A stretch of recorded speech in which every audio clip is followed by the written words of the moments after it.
कर रहे हैं और सामने देखते हैं कि फ्लैग पोस्ट पे सुबह से एक काला बंदर बैठा है। लोग उसको मूंगफली दे रहे हैं, केला दे रहे हैं, पर वो बंदर नीचे देखने को तैयार नहीं है। जैसे ही रामलला के दरवाजों का ताला खोलने का आदेश होता है, वो बंदर वहां से निकल जाता है। उसके बाद जब फैसला आ जाता है तो वहां के डीएम और एसएसपी साहब जब पांडे साहब को घर पे पहुंचे छोड़ने आते तो देखते हैं कि वो काला बंदर वहां भी उनके घर पे बैठा है। तब उनको जब केएम पांडे साहब उनको देखते हैं और काले बंदर को जब प्रणाम करते हैं और उनको लगता है कि ये देवीय ताकत थी जो आदेश दिलवा रही थी, और उस दिन के बाद वो काला बंदर कभी देखा नहीं गया।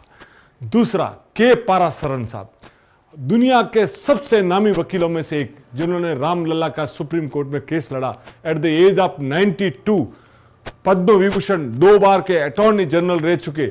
जब वो कोर्ट में आते थे तो बिना चप्पल आते थे। उनको जब जज साहब ने बोला कि आप 92 ईयर्स के आप बैठ जाइए, तो उन्होंने बोला कि मैं बैठूंगा नहीं, भगवान राम का केस लड़ रहा हूं तो मैं खड़ा रहकर बिना चप्पल।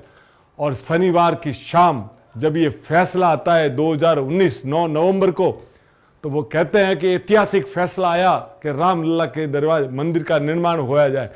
तो सोमवार की शाम दिल्ली में सेकंड फ्लोर पे रात को 8:45 पर 30 से 40 बंदर वहां हुआ। दिल्ली में जहां साहब रात को एक बंदर दिखाई नहीं दे, वहां 30 से 40 बंदर उनके सेकंड फ्लोर के टेरेस पे आ गए।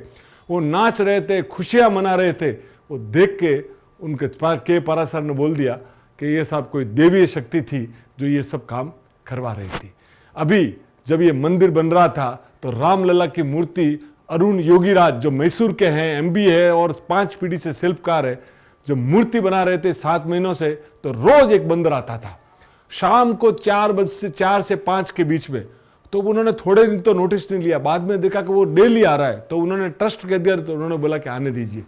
और उसके बाद एक बार तिरपाल और दरवाजा बंद किया था, तो वो दरवाजा खटखटा के अंदर आया और पूरे 7 महीने वो बंदर आता रहा, आता मूर्ति को निहारता और शांति से चला जाता।